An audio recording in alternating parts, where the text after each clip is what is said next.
Notre monde consomme toujours plus de poissons, de calamars, de coquillages. Pour le nourrir, la Chine exploite aujourd'hui 7000 navires de pêche en eau lointaine, la plus grande flotte que le monde ait jamais connue. La Chine a construit ou exploite plus de 90 ports autour du globe. À coups de milliards de dollars, elle a fait naître des usines et des entrepôts frigorifiques, a acheté des licences de pêche et a renforcé son influence via des prêts de développement. Résultat, la Chine est aujourd'hui la superpuissance mondiale incontestée des produits de la mer. Comment en est-on arrivé là? Et pourquoi faut-il s'en préoccuper?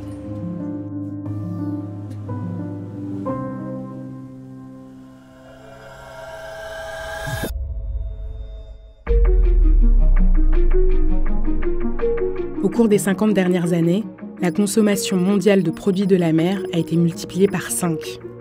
Aujourd'hui, la flotte chinoise de pêche à grande distance est plus de 10 fois supérieure à celle du concurrent suivant.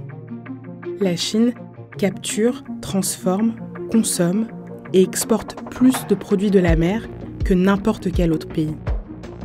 L'enjeu est immense. Les produits de la mer sont la dernière grande ressource de protéines sauvages. Et ils sont vitaux pour une partie de la planète. Pour les analystes, surtout occidentaux, le fait qu'un seul pays contrôle cette précieuse ressource est risqué. Des experts militaires et des ONG craignent que la façon dont la Chine étend son emprise mette en péril la sécurité alimentaire mondiale, fragilise le droit international et attise les tensions militaires. Les responsables américains sont particulièrement inquiets. En guerre commerciale contre la Chine, les États-Unis sont le premier importateur mondial de produits de la mer. Des produits qui viennent principalement de Chine.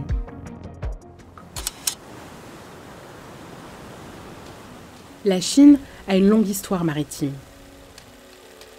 Au XVe siècle, sous la dynastie Ming, bien avant l'arrivée de Christophe Colomb dans le Nouveau Monde, la Chine possède déjà une vaste flotte de haute mer. Plus de 300 navires, dont certains sont les plus grands bateaux en bois jamais construits. Cette période de conquête et d'exploration s'est refermée. Un siècle plus tard, l'isolationnisme chinois est si fort qu'on peut être condamné pour avoir pris la mer à bord d'un navire à plusieurs mâts. Au XXe siècle, jusqu'à la fin des années 1980, la pêche en eau lointaine est alors dominée par 3 pays, l'Union soviétique, le Japon et l'Espagne. Ils sillonnent la haute mer, prélevant des quantités gigantesques de poissons. Une stratégie comparable à celle qui est aujourd'hui souvent reprochée à la Chine. Ces critiques cachent donc une certaine hypocrisie et quelques trous de mémoire de la part de l'Occident. Mais ce qui est différent aujourd'hui, c'est à la fois l'échelle, l'enjeu et le cadre. La flotte chinoise est bien plus grande que tout ce qui a précédé. Les océans sont en voie d'épuisement, plus d'un tiers des stocks de poissons a disparu, ou le sera bientôt.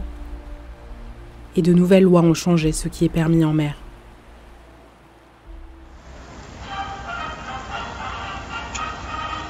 La Chine a commencé à reconstruire sa marine marchande et militaire dans les années 1980. Sa marine de pêche aussi, grâce par exemple à la Société nationale chinoise de pêche, une entreprise d'État qui lance en 1985 la première flotte moderne du pays. 13 chalutiers et 223 membres d'équipage pour sillonner les côtes de l'Afrique de l'Ouest. Plus que n'importe quel autre pays, la Chine augmente alors la taille de sa flotte. Elle multiplie les subventions d'État. Environ 6 milliards de dollars par an en 2018. Pour les océanographes, ces aides financières sont néfastes. Elles augmentent la taille et la puissance des flottes, épuisant toujours plus les fragiles stocks de poissons. Il y a simplement trop de bateaux sur l'eau et plus assez de poissons. La Chine renforce aussi sa flotte de pêche de manière indirecte. Chaque semaine, elle envoie par exemple à ses navires de pêche au calamar un index numérique qui contient la taille et l'emplacement des principales colonies de calamars dans le monde. Et dans certaines zones, la Chine déploie des navires armés pour protéger ses bateaux de pêche. Une assistance médicale est aussi fournie par des navires comme le Zhe Pu Yuan 98. Un navire de pêche qui sert aussi d'hôpital flottant. À bord, 2 médecins, une salle d'opération, un appareil d'analyse de sang et un système de visioconférence.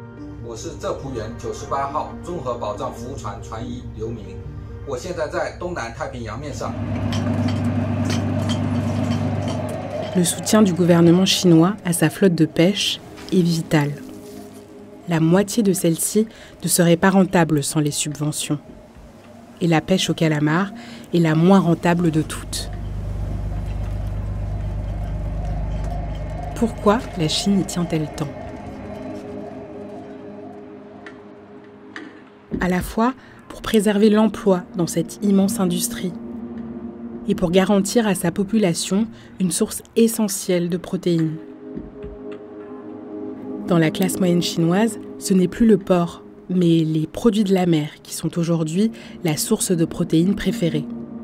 Ces dernières années, le gouvernement chinois a pris quelques mesures sérieuses pour contrôler sa flotte de pêche.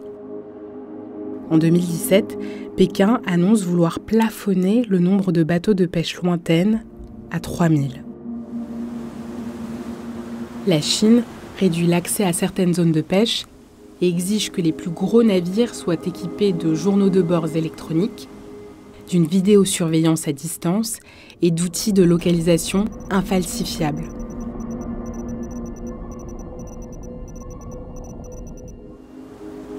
Mais la Chine a du mal à suivre l'évolution d'une flotte aussi gigantesque. En 2021, le gouvernement a repéré plus de 100 000 bateaux fantômes. Des navires sans immatriculation, sans licence et sans port d'attache.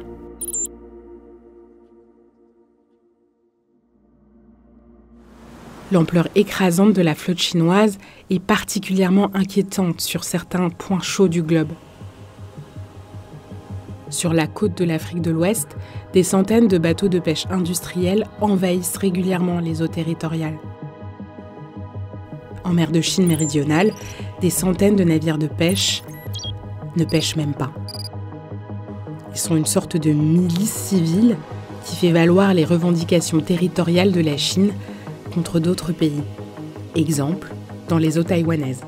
Des bateaux chinois y capturent d'immenses quantités de calamars, de quoi imposer leur présence, là même où beaucoup craignent un affrontement direct entre la Chine et les États-Unis.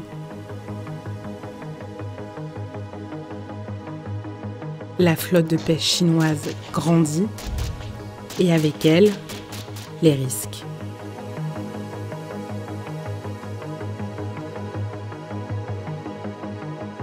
À mesure que les ressources de l'océan se tarissent, ces tensions ne devraient que s'amplifier.